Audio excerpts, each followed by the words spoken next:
Hello दोस्तों, स्वागत है आप सबका दिशाविद अंजलि में। बात करते हैं आज राष्ट्र कवि रामधारी सिंह दिनकर जी के बारे में। दृढ़ निश्चयता और मजबूत इरादों के साथ कैसे एक साधारण से परिवार से दिनकर जी अपनी पढ़ाई पूरी करके सबसे पहले एक छोटे से अध्यापक बनते हैं, फिर किसी कॉलेज के विभागाध्यक्ष बनते हैं, उसके बाद विश्वविद्यालय के उप कुलपति तक का सफ़र तय करते हैं।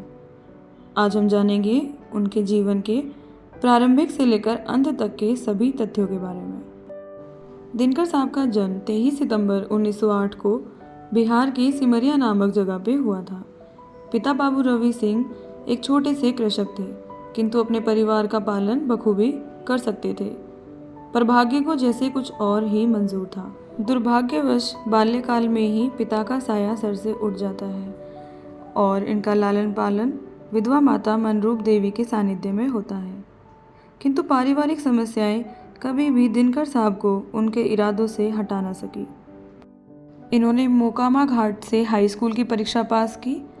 उसके बाद पटना विश्वविद्यालय से अपनी बीए की पढ़ाई पूरी की। पहले वे एक छोटे से अध्यापक बने, बाद में उन्होंने बिहार सरकार में सब रजिस्ट्रार की नौकरी पा ली।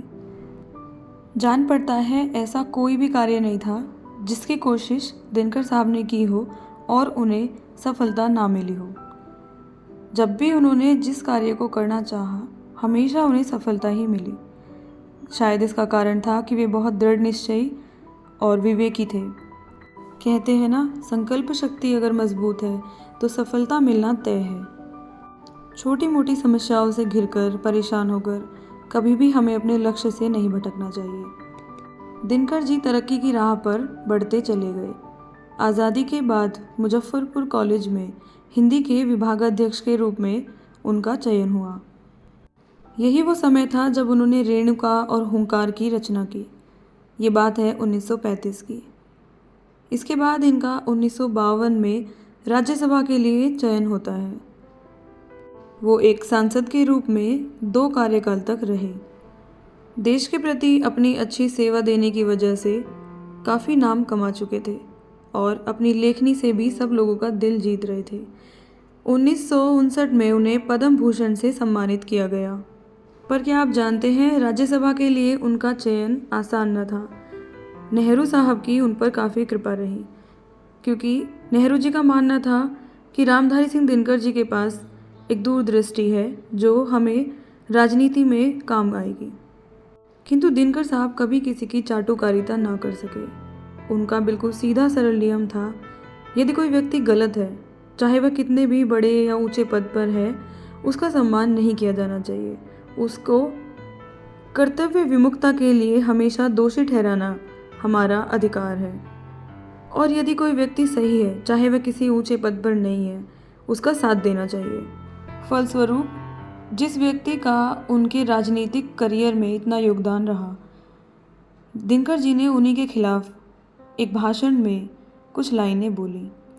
वह इस तरह थी: देखने में देवता सदृश लगता है, बंद कमरे में बैठकर गलत हुक्म लिखता है। जिस पापी को गुण नहीं गोत्र प्यारा हो, समझो उसी ने हमें मारा है। यह सभी को बहुत ही साफ साफ दिखाई दे रहा था कि ये लाइनें उन्होंने नेहरू जी के लिए लिखी थी।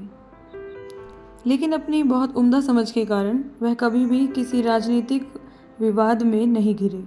उन्हें जो कहना था वह कहकर अपनी बात ख़त्म करके वापस अपने कार्यों में संलग्न हो जाते। और अपनी कविताओं और लेखनी से ही उन्होंने देश में क्रांति लाने का सोचा। इसीलिए इन्हें राष्ट्र कवि की संज्ञा दी हुई है। इनके कुछ काव्य ग्रंथ हैं: रेणुका, हुंकार, रश्मिरथी, उर्वशी। उर्वशी के लिए इन्हें ज्ञानपीठ पुरस्कार मिला था 1972 में।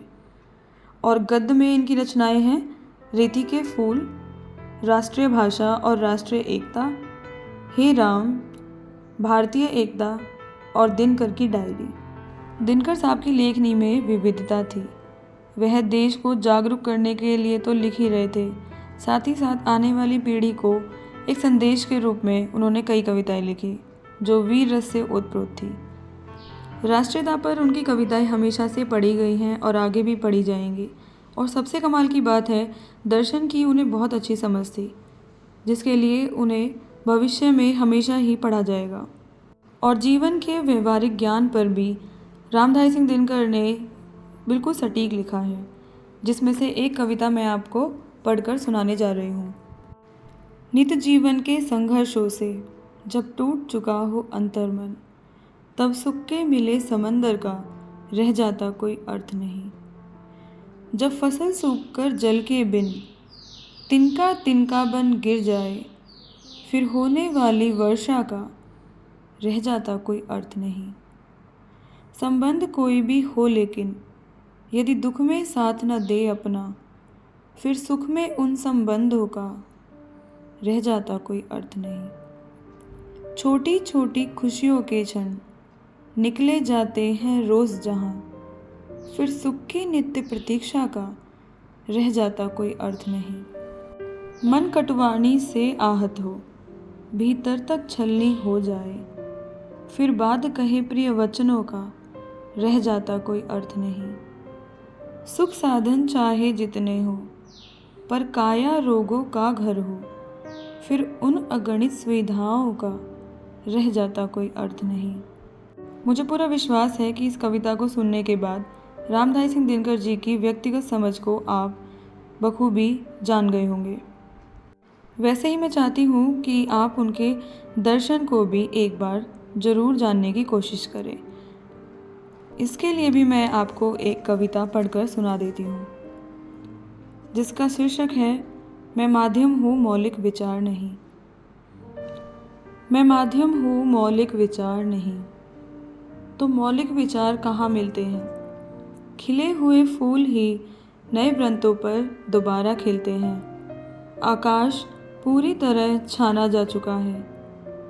आकाश पूरी तरह छाना जा चुका है। जो कुछ जानने योग्य था पहले ही जाना जा चुका है। जिन प्रश्नों के उत्तर पहले नहीं मिले, उनका मिलना आज भी मुहाल है। चिंतकों का यह हाल है कि वे पुराने प्रश्नों को नए ढंग से सजाते हैं। उन्हें उत्तर समझकर भीतर से फूल जाते हैं, मगर यह उत्तर नहीं प्रश्नों का हाहाकार है। जो सत्य पहले अगोचर था वह आज भी तर्कों के पार है। वह आज भी तर्कों के पार है। तो दोस्तों, देखा आपने दिनकर साहब की दर्शन पर कितनी गहरी समझ है। ये उन्होंने बिल्कुल सही कहा है।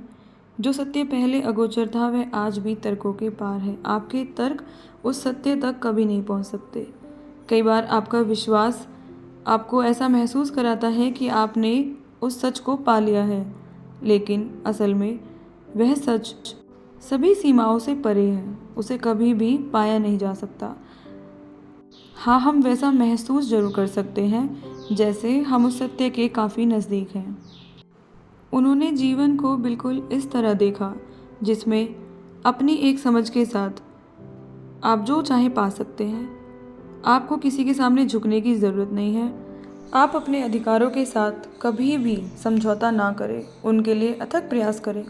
किसी लालचवश कभी भी किसी गलत व्यक्ति का साथ ना दें और अपनी तरक्की के लिए निरंतर प्रयासरत रहें। इस सृष्टि के रचयिता के विषय में भी जरूर चिंतन करें, तभी आप जीवन को गहराई से देख सकेंगे। अपनी उम्र के 65 साल बिताने के बाद समय आ गया था जब दिनकर साहब ने इस दुनिया से, इस संसार से विदा ली। यह घटना है 24 अप्रैल 1974 की।